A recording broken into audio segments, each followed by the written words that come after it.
Some people don't want to play a long game with a complicated story, hidden mechanics, menus to navigate, and tons of items to keep track of. The Ys franchise is there for those people. The games have simple mechanics, short playtimes, and exciting gameplay. It's the JRPG series for everybody. To be honest, it's a shame they went with a name that's so difficult to market, because I truly believe this series has wide appeal and could have been super popular were it not for the unpronounceable name. Anyway, the first two Ys games are some of the oldest JRPGs out there, dating all the way back to 1987. They are essentially one game split into two and have had many ports and remakes. Today we'll be examining how they feel to play in the modern era, so join me as we rediscover the legend of ancient Ys.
In this early take on the action RPG genre, Falcom's philosophy of keeping things simple is at its extreme. There are only two stats, minimal equipment, extremely streamlined combat, and a short story. Heck, you can primarily play this game with nothing more than your mouse cursor, although I used a controller. The buttons are just used for menu navigation. That's not to say the game is lacking in depth or engagement though. The game places us in the shoes of Adol Kristen, an adventurer who has just arrived in the land of Isteria, which has been beset by storms and occupied by demons in recent times. Adol is here to solve the mysteries of these recent events, as well as the disappearance of the land of Ys 700 years ago. Now, this is not the first Ys game I've covered on this channel. It's almost impossible to talk about Ys 1 and 2 in the modern day without also talking about Ys Origin, because the connections between them run deep. So I've decided to split this discussion into two videos, one where I talk about the merits of Ys 1 and 2 on their own, and a second where I share my personal experience shifting from Origin to 1 and 2 with full spoilers for all three games. The discussion will be split kinda like the game is. You see, Ys 1 and 2 are essentially one game split into two. They play almost identically. 2's story begins about 5 minutes after 1's story ends, and when I switch between games in the footage you see in this video, you'd be hard pressed to tell which game is which without the HUD. Because of this, it's going to be impossible for me to avoid talking about how Ys 1 ends, but I'll keep the details of Ys 2's ending light for this first video. If you need any more evidence about these games being one game split into two, they are almost always bundled together in re-releases, and there's been at least one instance of the games being outright combined so that one playthrough seamlessly flows into the next. This game has received an astonishing number of re-releases over the decades, including on various old PC models, the Famicom, the Master System, the TurboGrafx, the PS2, the DS, Steam, and more. Keeping track of all the names these games have received over the years can be confusing. You've got Ancient East Vanished Omens and Ancient East Vanished the Final Chapter, or East 1 and 2 Eternal, or East 1 and 2 Complete, or East 1 and 2 Chronicle Plus Okay, you've got East 1 and 2 collectively called Ancient East Vanished. That's how we'll call them, okay? Noting the differences between each version would be a Herculean feat, but Hardcore Gaming 101 have a good rundown article. You're free to play whichever version appeals to you the most, but as a proud member of the PC Raster Mace, I went with the Steam version. Visuals are colourful and pleasant, but this is by no means a high-tech remake. I approve of this, however. I don't think old games should apologise for being and looking old. You don't necessarily need to conform to modern standards, just spruce things up a bit so we know what we're looking at and try to give the player a similar vibe today to what people felt when they played it back in '87. It's a bit of an abstract thing that I'm talking about here, making changes to the game to account for changes in the way players view games in order to preserve a similar vibe over the years. Hopefully I can properly articulate it someday. While the visuals are humble, the music boasts an infectious confidence. When the game wants to be somber, composers Mieko Ishikawa and Yuzo Koshiro have the perfect lonely sounding song on hand. When the game wants to sound quaint and calm, they have the perfect track. When the game wants to fill you with a sense of adventure and excitement, they break out some absolutely kick-ass metal tunes that are unexpected for a medieval JRPG, but they work so well. And when the game wants to surprise you, they will hit you with some truly eclectic instrument mixes that I absolutely love, such as cello and metal. The sound design for this game was incredibly ahead of its time and really adds to the sense of adventure in the game. So what's the basic gameplay loop you'll be going through while you jam out to these awesome songs? Well, the game world is fairly small. You've got a couple of towns, a couple of maze-like dungeons, and some overworld to tie them together. Your goal in the first game is to locate 6 books that are said to reveal how the Land of East suddenly vanished 700 years ago.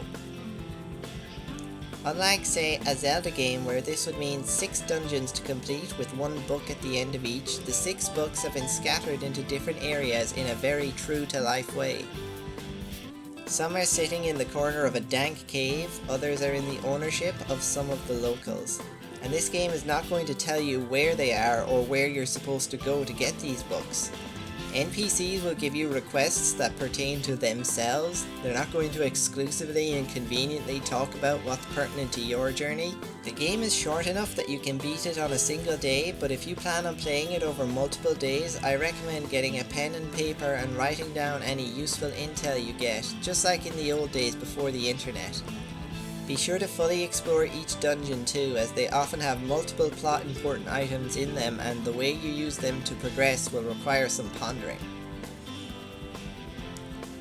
The game reminds me a bit of King's Quest, but without the silly deaths and typing mechanic.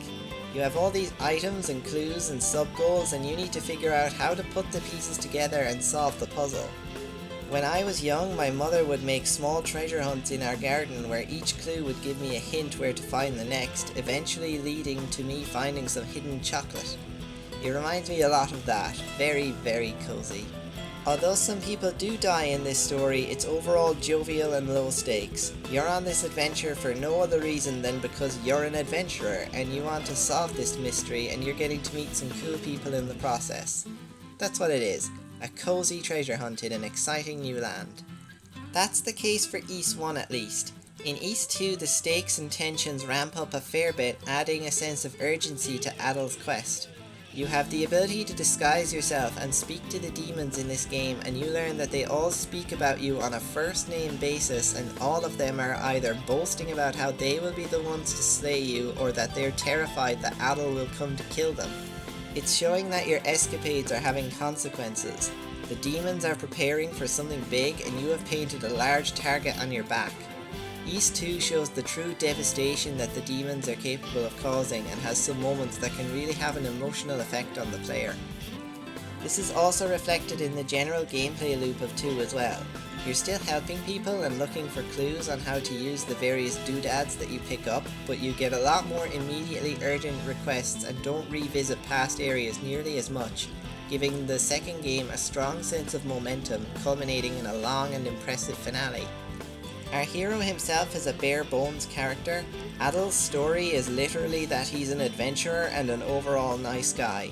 There isn't really any reason given for why he's able to succeed where the locals have failed. Perhaps Falcom wanted the player to come up with their own headcanon backstory for Adal to explain how he managed to become such a badass. Adal is a mostly silent protagonist and not very expressive, but he's fine.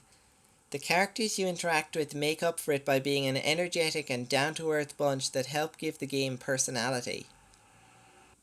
Now let's talk about that combat. Falcom looked at other RPGs of the time, including their own, and considered their complexity to be a detriment, so they made Ys's gameplay as simple as possible.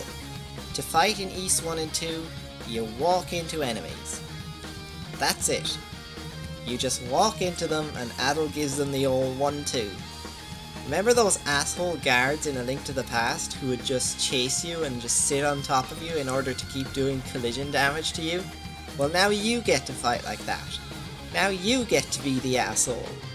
You need to hit enemies off center or from a diagonal angle, otherwise you'll get wrecked. It sounds dull and unengaging, but driving an enemy up against a wall and repeatedly damaging them is a surprisingly violent affair. The lightning quick nature of fights allows your brain to focus on exploring and mulling over how to apply the clues you've gathered.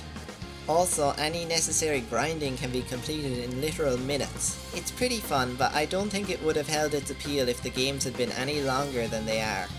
Falcom wanted to offer simplicity where other games didn't, but it's telling that they eventually resorted to button-based attacks in later Ys games, making the series closer to other action RPGs.